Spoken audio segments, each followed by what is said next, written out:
Just kidding, I'm here. Bit of a delay, sorry about that. Welcome everyone, we are back online, like we have been for a while now. It feels like I haven't had a break for a while, but I think I have. Anyway, we're going to spend the next hour together, isn't that fun, as a little happy group, talking about that piece of software, Capture One. So, for all of you that are online and watching live, make this as interactive as you choose or don't choose, up to you. But it does get a bit boring just yelling at a screen. Remember, you can see me, I can't see you. All I can see is what you type. So for those of you that are not familiar with what we're going to do over the next hour, we are going to take some of the images that you guys have uploaded, and we're going to edit them in that piece of software, again, that's written by the clever guys out in Copenhagen in Denmark. And we're going to hopefully take the image that was captured by your camera in what we call raw format, process it and get it into a place that resembles, most importantly, what you remember feeling or seeing or experiencing at the time. So, safety announcements. Number one, the exits are up there. You can just hit the little red button or the X one. Either way, I'll go away. But more important, well, hopefully that doesn't happen, but more importantly, this is interactive while it's live. If you're watching this in the future, I can't hear you, I can't see you. Sorry about that. If you're watching it now, do heckle, do interrupt, do ask questions, but please remember there's about a 4 or 5 second delay between what you type and what I see. It's actually the other way around. There's a delay between what I say and when it arrives on your screen. But that in turn, gets very complicated. In turn, it means that basically there's a delay for me seeing you what you're seeing what you're typing in response. So bear that in mind, but we'll try and cover as many questions as we can over the next hour, as I say. For those of you that don't know what Capture One is, go to captureone.com. You'll see lots and lots of pretty pictures that will explain what it is. But effectively, it's one of several different options out there that allow us to take the raw data that our camera sensor records onto our memory card. So it takes the stuff from these and it makes it into pretty pictures. Well, it doesn't make it. We have to give it some steering and some guidance to do that. And there are different, as I say, different bits of software out there that can do it, but Capture One is the one that I use as a landscape and a cityscape and a commercial photographer. And that's probably why you're here watching my little head bounce around on a screen. Cool. If you have Capture One, you should be on, hopefully, the latest version, which should be 16.6.3, roughly. You might see some more point somethings. I always get nervous before we go and do one of these, because if there's a last minute release, and it tends to happen around about a Tuesday, then all of a sudden we've got to do a quick download, quick update, and make sure everything's okay. But 16.6.3 has been pretty stable so far. If you are on a perpetual license and you bought 16.6, you are entitled to use 16.6.3. In fact, anything the last point up all the way up to 16.7 or above is yours, available to use. If you're on a subscription, which Capture One offer, so monthly or annual, then you have access always to the latest version, and there's probably not any good reason really to not be on the latest unless your computer doesn't support it, for example. If you're on neither of those, or neither, depending on which part of the planet you live in, download a free trial. It's 30 days. There's no commitment. There's no. I don't even think you need a credit card to do the free trial. You can edit your images to your heart's content and enjoy yourself and skip off into the sunset, which you've hopefully edited a bit better. Right. In terms of how we get images to this session online live each week, we use a tool called WeTransfer. More on that in a minute. A little bit of contention. But this is how to do it. You go to... Everything's slow when I press a button at the moment. Weird. Not sure why. Anyway, go to that. paulreeferlive.wetransfer.com. You can upload your raw file. You can upload a little... Well, in fact, it'll also include your edits if you package it as an EIP file out of Capture One. But you can let us know what you're struggling with or what you want us to have a look at, and we will collectively have a look at it on the screen. This is not a critique session. We are not here to judge. We are not here to award points, apart from in the monthly competition. Oh, but to do that, you've got to go into here, there. You'll find that. What have we got? 2 weeks left. Come on, boys and girls. Get your entries in. You can win something that's completely worthless. But in general terms for these sessions, use the WeTransfer link, upload files to your heart's content, and we'll see how many we can get on there. Now, WeTransfer. Some of you will remember that some time ago I talked about switching our uploads away from WeTransfer to other tools, and it was for several different reasons. But this morning I awoke to potentially another reason. Now, this is, if ever you want a storm in a teacup example, because I know Capture One sometimes fall into this little trap, here is an epic one. This all happened within the space of hours today. So, excuse me, we use WeTransfer, obviously, for you guys to upload your files. Now, part of that is we need you guys to agree that we can display your images, that we can edit your images, we can crop them, we can use them for the purposes of live broadcast. Of course. Otherwise, we can't show it. That makes sense, right? So there's a license agreement effectively that's built between you and I when you upload your file that says Paul can edit my picture and use it for the purposes that we've both agreed. Fine. Now, license agreements work with software companies as well. So whenever you use a piece of software, you're effectively agreeing to their terms. You always tick a little box, but most people don't actually read it. So this morning, it was discovered that WeTransfer had changed their terms and conditions, something, the famous paragraph 6.3.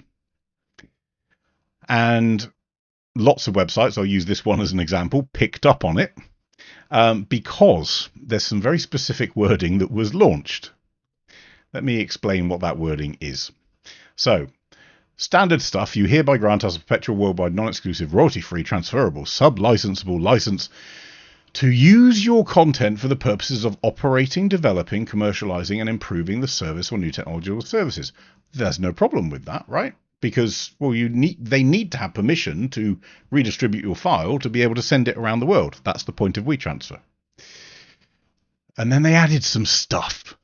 So this morning they added, including to improve the performance of machine learning models. In other words, to include use for our AI models. But then it gets better. That enhance our content moderation process, okay, in accordance with the privacy and cookie policy. Such license includes the rights to reproduce, distribute, modify, prepare derivative works based upon, broadcast, communicate to the public, publicly display, and perform your content, and you will have no entitlement to any compensation for any of that use. So, quite rightly, quite a few people are very angry online about this. Now, as a bit of a full story, strangely, rather quickly as well, it's interesting how quick people can react. WeTransfer backtracked very quickly today, saying we didn't mean that. We didn't mean to use it against AI. We didn't mean that we can use your content. We were just trying to clarify all the possible uses. So we didn't mean that at all. So if you now go onto WeTransfer's site, you will see the terms and conditions have been re-updated to basically what they said before, which is you're giving them a license in order for them to operate, provide you with and improve the service and our technologies. Yeah, the standard stuff. As Paul has sort of pointed out, it's relatively vague, but it's actually the original standard license agreement. It is purposefully vague. All license agreements are, but most importantly, they have removed the references that I made for your benefit in yellow, just so you didn't miss them. Because that's so wrong. It is so wrong. Now, if any of you saw the Capture One, and just to be clear, for those tuning in now, if you're worried about the WeTransfer change, it has been undone. Backlash, boo, BBC have picked up on it. So it has been undone. WeTransfer no longer stake a claim on your content for publishing it and training their AI models, but they tried to.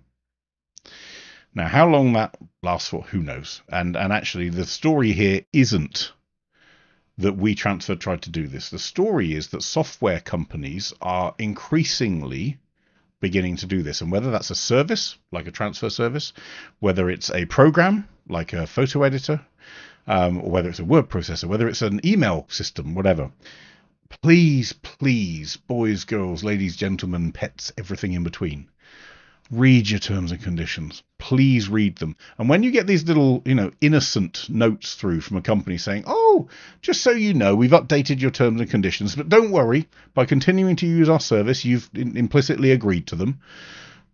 read it, because increasingly now you're going to find companies that do want to train their AI models have to ask your permission. And it's interesting seeing around the world these different countries now trying to put in different laws. Well, of course, if you're a software company or a service, you're having to deal with all of those different laws. You can't just ignore the laws of one jurisdiction and apply them to the other. So these companies are going to have to navigate this. But in the meantime, there is generally a grab towards AI training. Now, why is that important to you guys? Well, number one, we still at the moment use WeTransfer. That is changing. It will probably change next month at this point.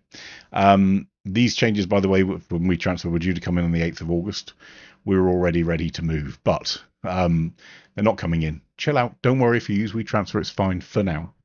And I dare say they won't be the last. There will be other transfer services that try or do the same thing. But here's the interesting bit. When the Capture One Next Capture event was held, when was that? Back in March, April, can't remember now. May have even been May. I don't remember. One of the big things that Raphael Orta, who's their CEO, made a point of standing up on stage and saying was that the tools they're developing with AI are not trained on customer data. They never have been. They've been trained on their own data that they've been generating internally. Kind of handy when you have a few hundred photographers working for you, right? But more importantly, they do not see AI as a replacement to creatives. They do not see it as a land grab, and they do not see it as a necessary evil for machine learning and grabbing rights. So use that as a direction. Look for companies, if you're a creative, that support your creativity. Not that try to grab it, not that try to manipulate it, abuse it, store it, republish it. Not that don't value your work, because that's what these guys were trying to do. Just be really careful. So there we go. Sage time. All done. Most importantly, make sure you're on the latest version of Capture One, just like that one, which is what we're going to be into next. So let's start. Yay! Let's start editing Capture One. By the way, if anyone's got any questions on the AI stuff and the terms and conditions stuff, again, I'll repeat, WeTransfer have rolled back. They are not alone. They will not be the last. But for now, they've gone back on what they've tried to do. Let's put it that way. Right, Capture One. Sorry, a bit of a dry throat. Which is the opposite to how this picture feels, Gary. So, Gary sent in this image, obviously woodland. We like woodland images, don't we, in general? They're calming, you know, they feel moody, they feel, you know, natural. But this one kind of doesn't, and that's what we're going to try and address today. So Gary's question was, you know, it was a moody scene. You know, is there anything? He's not necessarily entirely happy with the edit. Is there anything we can do with it?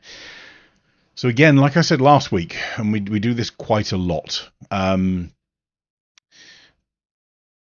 I would always go before and after whenever I look at an image. So let's just do that. So before and after up here, this little tool, click and hold. I can change it to be full view or split view, or I can press the Y key on my keyboard and I get my before and after split view across. And here is our original capture from the camera, or as close to original as we can get. And I get that. It's kind of moody. Excuse me, there is a bit of a problem up here, because if we look at our histogram, so always expand this on the top left of your screen. If you do not have your histogram, make sure you're in the right tab. This is the exposure tab, which is generally our base tab. But go into here, add tool, and you will find histogram here, and you can always add it on the top. But generally speaking, when you go into different tabs, try and make sure you always have your histogram and your layers showing. It helps to make sure that we're editing the right thing. So in our adjust tab, this is our before. And if we bear in mind that this is, in fact, let me just not just even go before, I'm going to create a new variant. So a new variant means ignore all of the changes. So in this version, there is no before and after. This is as the camera recorded and has been processed by Capture One very quickly. Just bear that in mind. This isn't raw. This is as captured or as processed using Capture One's image engine. which sits within here, and you can choose ICC profiles and curves. We'll talk about that in a second. So this is captured on a Canon EOS R5, very nice camera, love that camera. But there is a problem, and I get that. We've got these two peaks.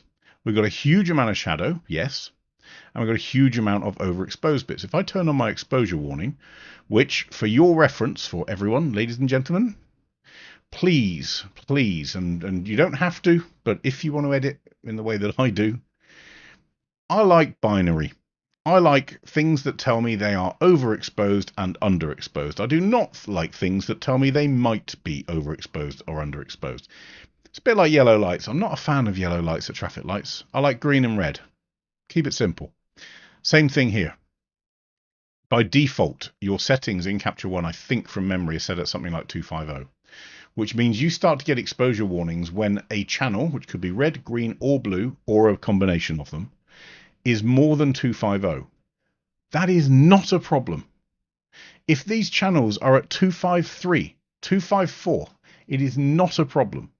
The only time it's a problem is when I've run out of data, which is when the channel goes above 255. So there is no point in my head in warning me of something that is close to being an issue. Tell me it's an issue and I can deal with it. Don't tell me it's nearly an issue. Same thing with shadow, or same thing with shadow warning. Turn on your shadow warning, so exposure is not just telling you overexposed, it's also telling you under. And your shadow warning, again, there is no point in it being set to anything less or more than 0. Why? Because at 5, it's just telling me it's a little bit dark. Look in the background here. So let's say I had it set to 10 because I'm really paranoid. Well, all of these areas down here still have data. Yes, it may not be particularly pretty, and yes, you may want a printer that can get a complete spectrum of what we refer to as DMAX across that print. But I only want to know if there's no data, which means this should be 0. So if these are set to 255 and 0, they give me an accurate picture of what is really overexposed and what is underexposed as well. Less than that, I'm going to be over the top, but if I go to there and there, it's giving me warnings of what might occur. Pointless. Absolutely pointless. So please, for your own sake, go to work on binary. Now, we've got a problem here, and I get it. So we've got a big spike up here and a big spike down here and not a lot in the middle. So anything I do with the exposure to lift anything or darken anything is going to have a detrimental effect at those two ends. It's going to make the exposure or the overexposed bits way overblown, or it's going to make the shadows completely dark with no data, no information other than noise. But that's using Capture One's default curve of auto. Now, before we go any further, remember that in Capture One you've got some tools. So we can recover white. Ooh, but my exposure warning's still there. We can recover highlights. But my exposure warning's still there. We could even pull down our levels and say, don't make these things overexposed. But my exposure warning's still there. It wouldn't be if I hadn't put the before and after on there. I thought this point was getting proven too easily. Let's go back. So there's my after now showing. Be careful of that little swipey thing. Be sneaky. So recover my whites. There we go. But let's recover them a little bit. Fine. Recover our highlights a bit there. We can pull down our levels. Look, we've fixed our exposure warning. But we haven't really got the data back. It's not really allowed us to recover all of the blown information. If I go into here and pull down my exposure, you see even at -4 stops, there's no data in here. It's blown. So we're making it darker, but we're not recovering detail really. So the place that I'd consider starting, and it's just a consideration, you don't have to do this, but if you've got soft muted tones, instead of using the auto curve or film standard, which is what's normal for most images, start with linear response. Now, the reason we start with that, I'm going to show you. Here is film standard. Here is linear response. Film standard, linear response. It doesn't fix our exposure. It doesn't. It just, don't get that into your head that film or linear response helps recover more. It doesn't help recover more data. The data is the data. It's interpreting it differently. And what linear response is doing differently to film standard is it's not pushing the highlights brighter and the shadows darker. It's not adding contrast. Film standard, or auto for most cameras, adds contrast. It adds a pop. And we actually like that pop, right? Because if this is what the camera pretty much saw, it's as close as you're ever going to see within Capture One, well, that's a lot nicer, right? But there's an awful lot more work for us to recover. So I would be in a place of start with linear response. It's not, so if we just look at the difference here between that blown and this here, it's not going to fix our exposure warning. But it does mean that we've got less contrast to deal with in this shot. And I'm kind of in a place where that less contrast is actually rather handy for us. It's interesting that the whites actually need more on linear response. Hadn't expected that, but anyway, there we go. But this doesn't pull it back more. What it's done is it's softened the tone of the image. So what I can do is I can reduce those levels down a little bit so we can get rid of all of those little warnings, maybe some little specular stuff up here I'm not too worried about. But we've got rid of that really bright, harsh issue here by using linear response. Okay. Some questions. Prasad, you knew where I was going, but to Tim's point, and that's the key bit, it's not a case that linear response fixes blown highlights. If the highlight is blown, if you've allowed that highlight in your camera to hit what would be, let's call it 263, if that was an imaginary number, 263 had a 255. Whether I use linear response, film standard, whatever, scientific reproduction, there's no data there. This isn't a magic cure. The linear response curve doesn't fix it. What it does is it softens that contrast difference between the bright and the dark, and it doesn't make it worse. It doesn't make it stronger. Lotfi, to your point, exposed to the highlights. So you'll hear me talk about this quite a lot because I disagree with a lot of the industry. A lot of the industry will always talk about exposed to the right. You should expose as far to the right, in other words, to the brightest parts of the image. You should get your histogram as far to the right as you can without risking overexposure. Why? Because I can always recover a shadow. I can never, ever recover a blown highlight. So get that out of people's heads, this sort of recovery thing. If it is blown, whether you use a different curve, whether you use the HDR tools, whether you have expertly navigated exposed to the right but allowed a little bit to go over, doesn't matter. They're all going to mean that when you pull down detail and you try and get it back, there's nothing there. And in this case here, and don't get me wrong, this is a challenging environment. I've shot in woodlands. It is very dark inside. It's very light outside. No filter is going to help you with this. Imagine, we'll do it as a fake software filter, but imagine I had a graduated filter in front of my lens. Because I can fix it, right? That's what we're all taught with cameras, so I can put one of those nice little soft graduated filters. And that means that it's going to darken the exposure in the top when I took it. Well, that's great for the highlights, but I've lost all the detail in my branches. So that really, really doesn't work. Filters in this case doesn't work. What does work is a few little tricks. So number one, a camera with a huge dynamic range, small plug, phase one, get one of them, will allow you to capture extreme highlight and extreme shadow in one frame if used correctly. If you can't do that or you don't have that, then potentially look at using HDR. So HDR would have meant that this would have 3 different images or more, or in fact you can do HDR with 2 if you want. One exposed for highlights, one exposed for shadows, and it means that when it's blended in Capture One, and the way that you do that, and this is not going to be correct, but because it won't let me, but you go merge to HDR. This is the same RAW, so it's not going to get any benefit from it, but you'd be able to merge it, and Capture One would see what's a highlight and use the dark exposure for that, so we get the detail in it. What's a shadow and use the light exposure for that, blend it together, and you get, in theory, a perfectly exposed image. But there's a problem, especially in woodland. Things move, and the problem is that your camera cannot take those 2 exposures at exactly the same time. They may be half a second apart. They may be 0.1 of a second apart. It doesn't matter. Those leaves have moved, and you get ghosts. So this is a tough environment to shoot in. It's why, genuinely, Gary, the answer is this is tough. It's tough to shoot in. It's tough to edit. It's impossible almost in many ways to use technology to fix it. And even with the tricks of the likes of HDR, unless you're on a completely and utterly no-wind day, the chances of you getting a perfect blend very, very short or very, very small. So we do the best we can, effectively. And if we want this to feel moody, we've got to think about a few things. So here was our original edit. Here's, well, effectively from the raw. I'm going to get rid of this version, and we're going to go to this original edit, but I'm just going to use the different curve, just to calm it a little bit. It's not the only calming we're going to do, don't worry.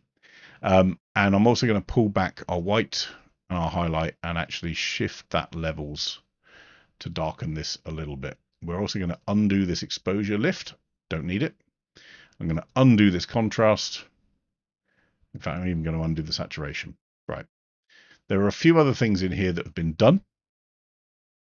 So I think we've got some clarity in there. Yeah, natural clarity. In fact, I could have just reset it and just copied the crop because we can do that. In joke. But when I look at here, I mean, we've got some green accents in there.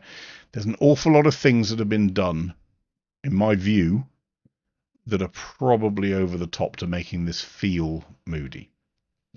Carsten, does Capture One take the respective data from the different images in HDR, or does it calculate something in between? What it does is it takes the data from all of the images that you choose in the film strip or in the browser.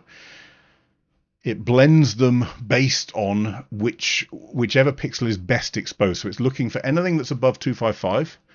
And then if it sees a pixel that is that, it goes to the other images and says, right, well, I'll use that data. Are you less than 255? Yeah, okay, so you're safer data.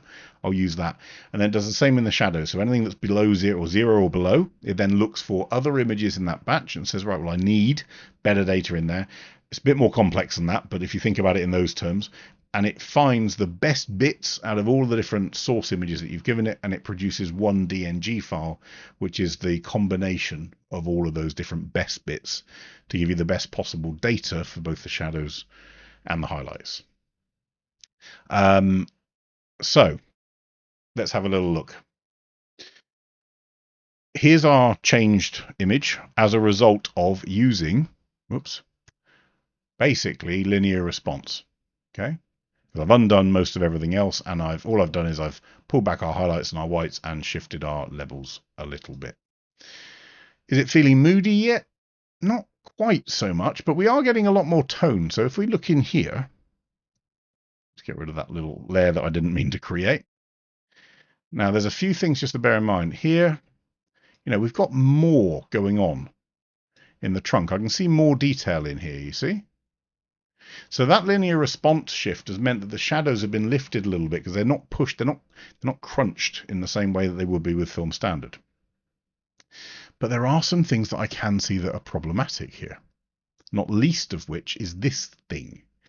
This is what we call a smudge or a lens spot, maybe a sensor spot, maybe a bit of water, maybe lots of different things, but one way or another, it's distracting. It's not fog. So this, I'm going to make a little flag that we need to fix. I'm going to go onto my annotation so I don't forget it. Come back to that later.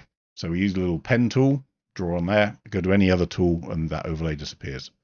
We want this to feel moody. Now, moody, think about the words that you'd look at in an editor that meant moody. When you say moody, we don't think bright, we don't think high contrast, we don't think colorful, right? We think probably a bit dark, probably low contrast, probably quite muted.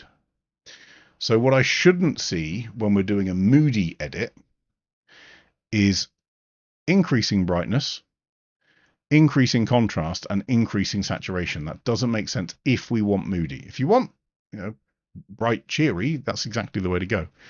But we don't. We want moody. So for me, I'm in a place of, I would actually reduce contrast a little bit. Exposure and brightness are two different things. Exposure is going to shift our entire histogram. So if I make it darker, I'm going to push those shadows, these bits, off the end of the histogram. So I'm going to create the issue that I've just fixed by using linear response. So that doesn't make sense. But brightness does a different thing. Brightness effectively takes the histogram and it squishes it, mostly in the midtones. So if I pull down my brightness, we're not pushing any shadows off the edge. If I go into exposure warning, in fact, I can prove this. Exposure down here. Oh, I'm gonna have to push it a long way, but we get we get some warnings. Brightness down here, we do not. Okay. Weirdly, why are we getting interesting. I know why, because it's making the blue oversaturated. Interesting. Okay. Anyway, let's not sidetrack. So, by using brightness, I'm changing the midtones. It's almost very similar to what we would do with levels here, because I could do that with this. But levels isn't quite so ramped. And what I mean by that, the brightness tool has got some cleverness in it with acceleration, where it's less and less and less here, more in the middle, and then less and less and less here at the shadows. The levels tool is a bit more linear in terms of the way that it does it. Could do it using a curve.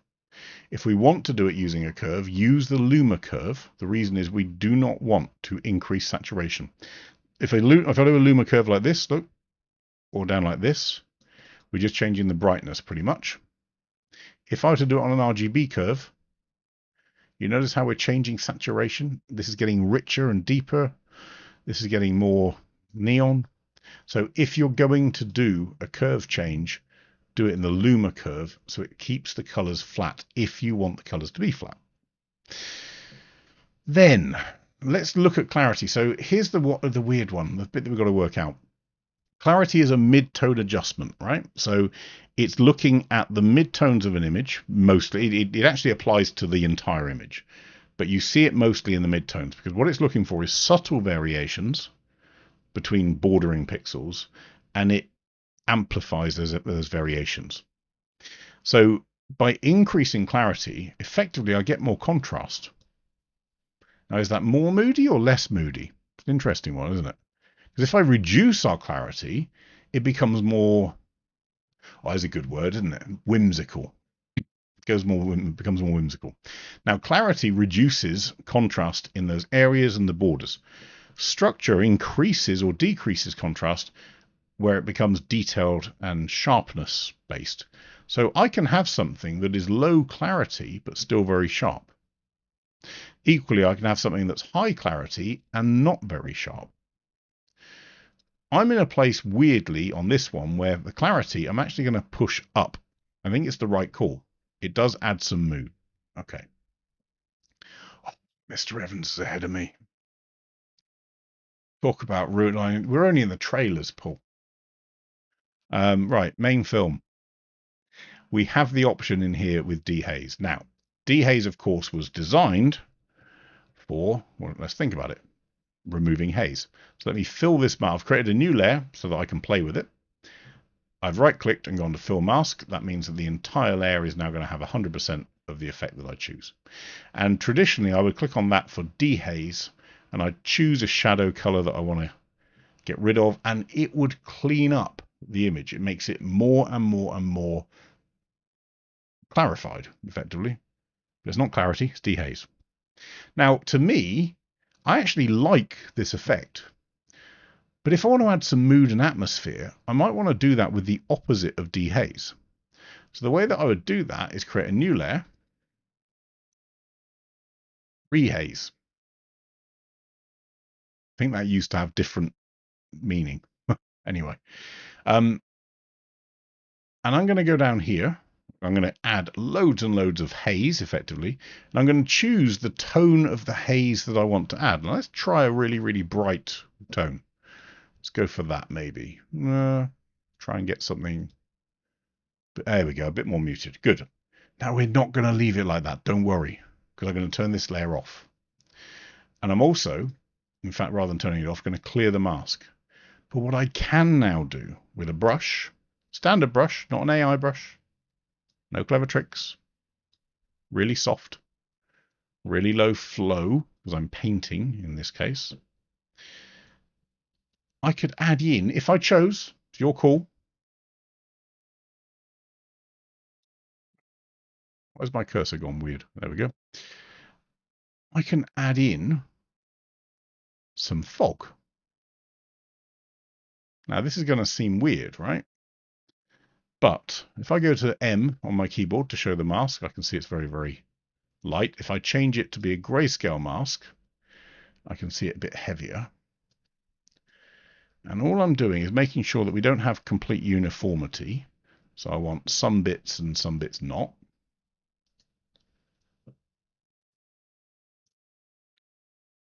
But I now have the ability to add a layer of fog through there, which is kind of useful, right? It's your choice. This is creative choice. No, I'm not saying we would do this. I'm not saying this is the right thing to do. I'm saying if you want to add extra mood, this is one that absolutely wins. Now, if that's not enough fog, if you want to turn it to 11, well, new layer. You know the deal, right? Dehaze. Down here. Choose a bit of that. Right click, copy mask from, rehaze. So we've doubled it. Now that's too much, obviously. But of course you've got an opacity slider here. And I can choose how much of a rehaze from each of those two layers I want to apply. And the most important bit is these are customizable. So that's out of the camera with the original global changes. And this is with a little layer of haze added over the top. Now, how else do we add some mood? Well, first off, let's not saturate it, because if I do that, we just make it happier. In fact, oops, it's on a layer. We don't want that. Let's go back to our main image layer. If I start doing this, we go nuclear. In fact, we go to there pretty quickly. I'm not on that page. Instead, what I want to do is split tone this image. So I'm going to go to my color editor, go to my color balance tool, and I'm going to tell it I want the shadows to be cold. Maybe there. And I might want the highlights to be a little bit warm. I don't know, not red, but maybe there. And maybe the midtones can go the opposite way as well. Maybe they go blue. No, they need to go sort of greeny yellow over there.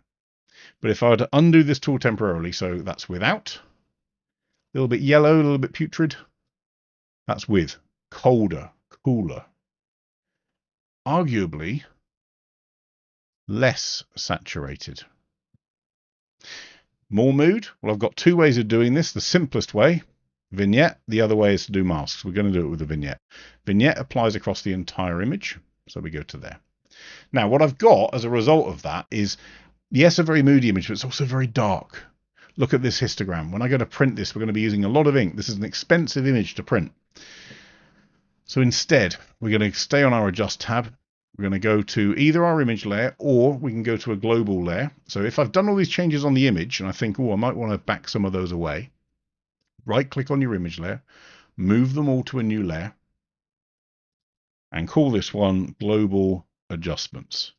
It means now that my image layer has no changes on it.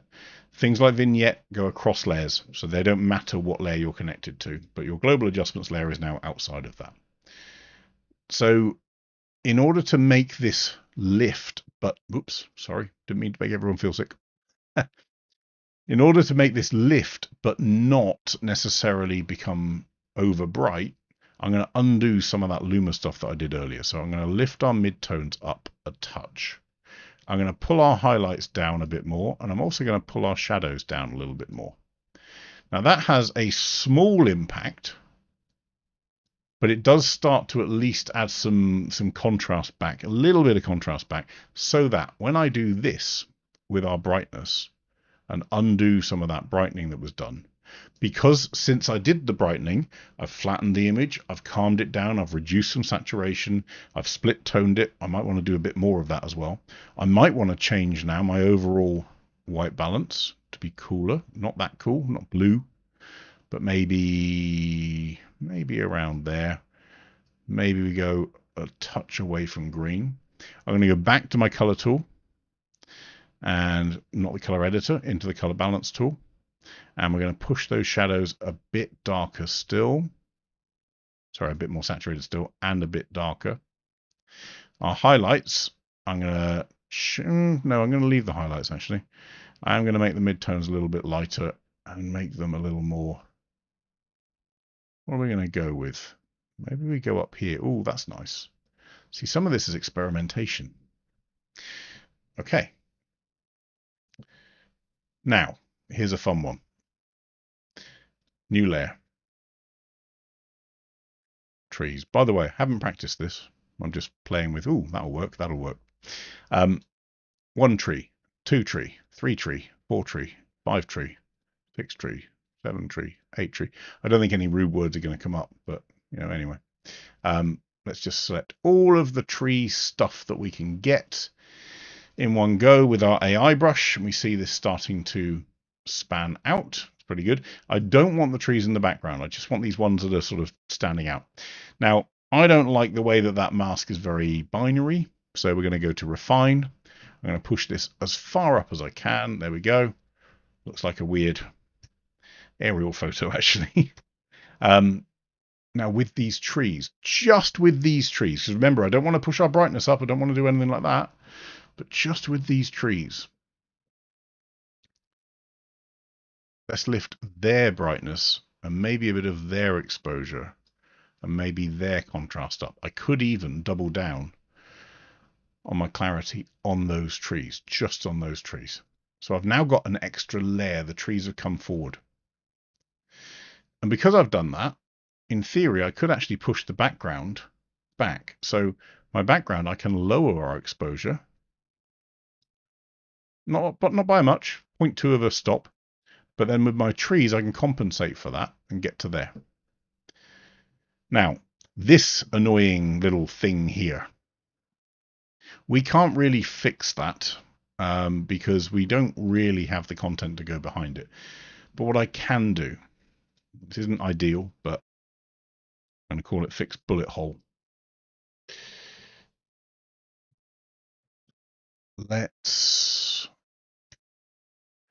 draw a tiny little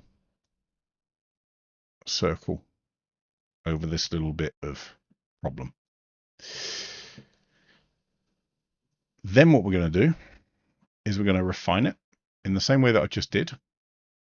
Not quite so much, but just so that we don't notice that I've got a bullet hole drawn. And with this bit, think about what's the difference between this bit here, which is obscured through water or a droplet or something on the sensor or something on the lens, whatever it is, it doesn't really matter. What's different is it's got less contrast, it's got less clarity, it's got less structure, and it's probably a bit washed out. So, less contrast, let's add some. Less structure, let's add some. Less clarity, let's add some. It's a bit washed out. Let's add some haze, or dehaze, sorry, and let's click on the color that is the haze problem and try and fix that a little bit there. Bit more clarity, bit more structure. I'm being so targeted with this that it stops mattering the fact that it's overdone.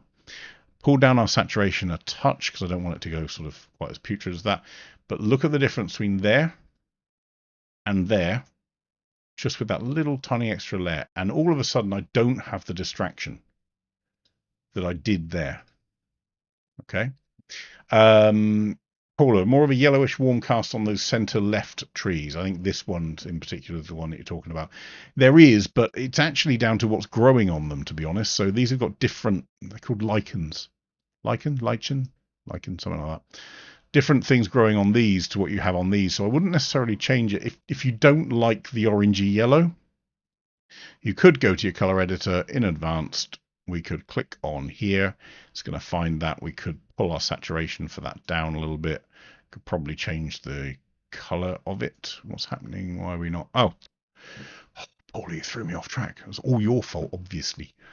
No. So if I go to my global adjustment layer, I had a mask on, remember? So advanced, let's click on this sort of yellowy, warmy color here. Pull down that saturation overall in the image.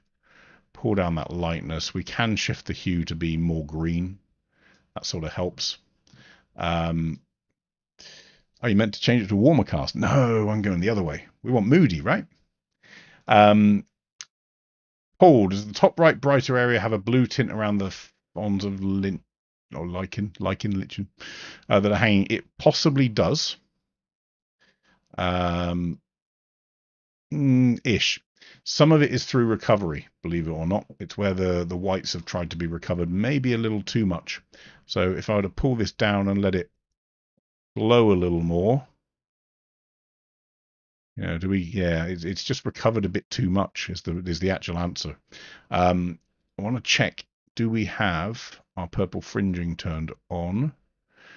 We didn't, but it's not actually having a huge effect, so that's not having a massive difference. There's probably a little bit of diffraction, but what you're seeing here is just those areas that are slightly out of focus where we've recovered the highlight because it's blown. You get these little shapes, whereas before it was blooming. So you've got a choice actually here. We can allow it still to bloom, right? We don't have to recover all of those highlights. We can now leave it because overall the picture looks muted. It looks moody. Great. And here's the challenge. This feels like a moody forest, right? I think we'd all agree with that, even with this bright spot up here. Versus the original. That's the original there. This is moodier. We can change the tone. We can change the color to whatever you want. That's genuinely up to you. And I wasn't there, Gary, so I don't know whether, it probably felt more like this, but maybe not quite so warm. What it didn't feel like is probably that, I'm going to guess. So if you want moody, that's one way of doing it. Obviously, all of these can be backed away. So if we don't like these overall adjustments, because it's on a layer called global adjustments, I can pull that back. And we get from being quite so blue, for example. We get to there. But this feels like a moody forest. This one feels like a nuclear accident. So just be careful when you and genuinely when you think through, when you say into your head, I want this to feel moody, think about the tools that means. When you say I want this to feel bright, what tools does that mean? If someone says I want this to feel bright, and then I see them in high dynamic range doing recovery of brights and highlights and whites, it's the wrong tool. So genuinely just think through the tool and then question yourself, why are you in there, if that's the goal that you're trying to get to. Hassan. I like this shot, apart from one thing, but we'll cover that in a second. So this is Hassan's edit. There's our original. There's our finished edit. I like the layers in here, but I'm not a fan of this foreground being quite so lifted, and I'll show you what I mean as we start to pull apart the layers. So let's just undo all of the edits so we can build up together. This is almost the original because what's happened is the blacks have been lifted, the exposure's been pulled down, and in general it's been darkened and softened and it's been flattened actually. Let's call it that. If I were to create a new variant out of camera, we've got a pretty wide reaching histogram. In this edit here, without any of the other layers, just the main base edit, so the image layer, we can see in that histogram change, look up here, lots and lots of stuff up in the highlights, a big clump down in the shadows. Here, the shadows have been shifted further down, the highlights have been shifted further down, so it's got darker, but it's also got flatter, it's got more compressed, less contrast. So part of that is coming from the fact the blacks have been lifted to compensate for the fact the exposure came down. So I'm in a place where I wouldn't have pulled the exposure down quite so much, which means I didn't need to lift the black. Because what we want, right, is this feeling of this mountain looming out of the distance over this little temple, structure, hut, building, hotel, not sure what it is. So I'm just in a place of, if I look at my histogram here and compare, I sort of get to a place of this is a much better spread of histogram to get me a nice bit of range in terms of highlights through to shadows.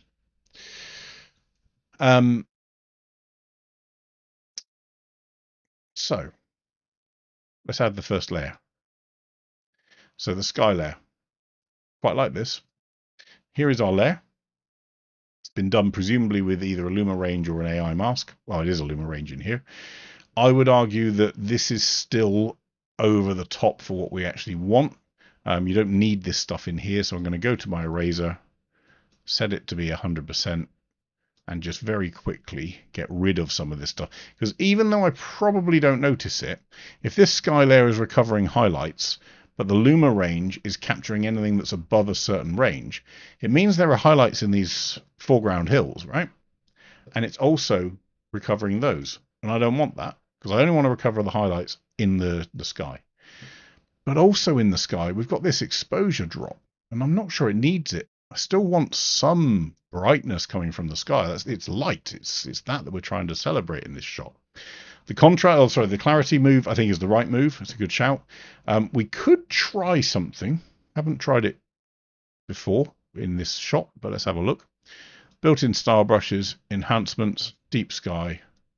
Click. Copy mask from sky. Okay, so there's without deep sky, there's with deep sky. It's probably a bit too much, so I'm just going to back it down to about, almost just under half of what it was. And I'm also going to use my saturation tool on deep sky just to boost that a little bit. I might pull exposure down a touch because deep sky has lifted it quite a bit, but I'd sort of be there. Right. Rear mountain, specifically the rear mountain. So this mask is effectively grabbing that mountain, grabbing contrast, grabbing clarity and structure and all those good things. It's recovering the highlights, but it's lifting our contrast, our brightness, our saturation. It's making that mountain come to life. So we go from there to there. Nothing wrong with that layer. Love the idea of that as a separate layer. Nice. This adjustment layer. It's a small little thing, but it basically lifts this foreground bit up here. Now, I'll come on to why I don't think that's necessary, and it's not because of the layer itself, it's because of the one that I skipped intentionally, which is the foreground mountains. Because you see in here, I've got at the moment a layer in the foreground, and then I've got my looming mountain in the background. And I want to bring attention to this, maybe this path and the mountain. Why would I lift all of that foreground? That's the bit that doesn't make sense to me, because effectively I'm flattening those layers. If I make this an equivalent brightness, so where are we at? Sort of 70s and 80s? What's this here?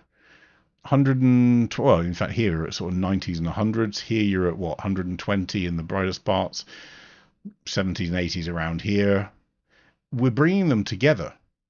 Without this, I had this up in the sort of 100, 120s, this down in the 40s and 50s. That added layers. I love the layers, but they started to go. So I would be in a place of trying not to use the simplest tool to do this. And the simplest tool is, I just want to see how this is done. It's possibly an AI brush with some refining. I get that. But I think you need to be a bit cleverer than that to make this really, really pop. First layer, first mountain. AI brush. I don't want this mountain. I just want this one. So that's a bit annoying, but it's probably grabbed some of that over there. But luckily I have an AI eraser that I can click like that. Good. I might want to refine it a little bit. Not a huge amount, just enough to not notice. Good. Okay. Next layer. Can you guess what's coming? Second mountain. I'm going to go for this bit. Might leave some of that in there. No, I'm going to add this little bit of that mountain in there.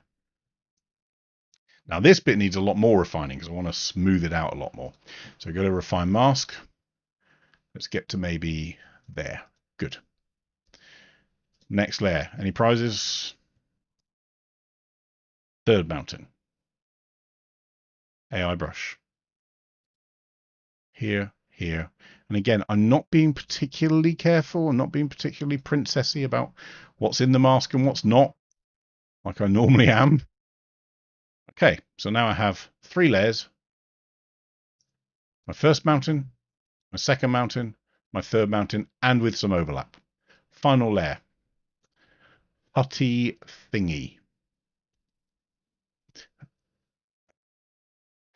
So here is my hutty thingy. I'm going to click in here. I'm going to click on anything that is effectively man-made looking. There's a bit of a concrete pylon there.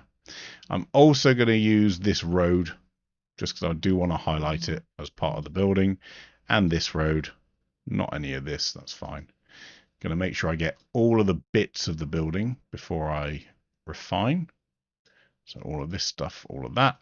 And remember, a note, I'm not going particularly neat because I know that I'm going to go to my refine mask and just soften the impact of that. Okay, so now I have 3 layers of mountain and a layer that's the hut over the top.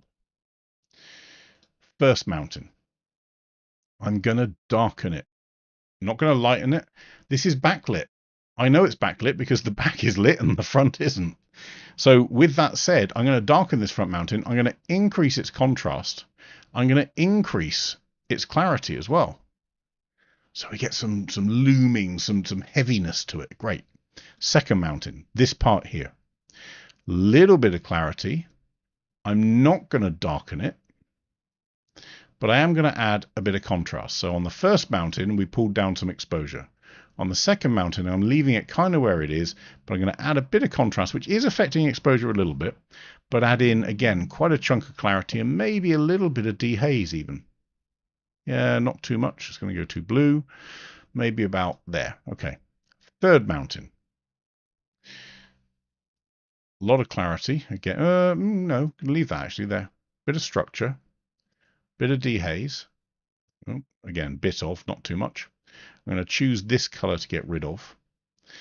But I'm going to reduce the contrast and increase our exposure a little bit, which means that by the time it gets to, in fact, oops, sorry, correct that. Third mountain, I want to warm it up a bit too, to there, to neutralize it. Second mountain, warm up a little bit, not quite so much. Okay, good.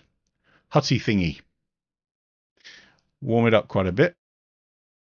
Lots of contrast. A little bit of lift of exposure. A little bit of lift of shadow. And lots of clarity. But now I've got layers in this picture. And that's the difference between using one big flattened tool in the foreground here, which actually, so this bit in the background is great, Hassan. I love it. But it's this foreground bit that almost distracts. And I know that the foreground is the temptation to say that's the subject, but it can't be because we're following light. We tend to follow light when we're looking for a subject. The subject absolutely is this mountain in the background, so we need to make it that. And the way that we tell a story with it is we lead into that subject. So I've now got a dark layer in the foreground, this here, and it can be even more imposing if we want. We can, we can push it really, more. Oops, sorry, I'm on Hutty thingy. Everyone needs a Hutty thingy layer this week. There you go, homework. More contrast, a bit less exposure. I'm really sort of peering through it. The second one, I could even put in a little bit less exposure on that too. And then the third one is sort of washed out a little bit, but we've now got the, pulling into this hut. And if I really want to sort of really accentuate that push of light, I can create a new layer. I can create a really, really, really soft. So this is different to a vignette. Really soft radial mask. In fact, I'm going to make it a lot smaller.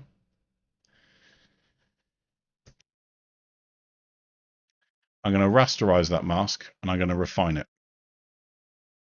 And I'm going to refine it again. And I'm going to refine it again. And I'm going to refine it again. And what that allows me to do now is lift that up, warm it up, add in some more contrast, and add in even more clarity on that hut. And I've now got a little burst that just sits in there. If that's too much, back it away, no problem.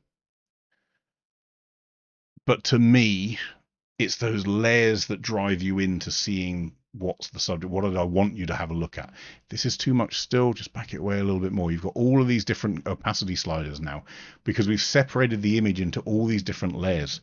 If I go into these layers, we've got our, there's our really soft bit of light falling in there.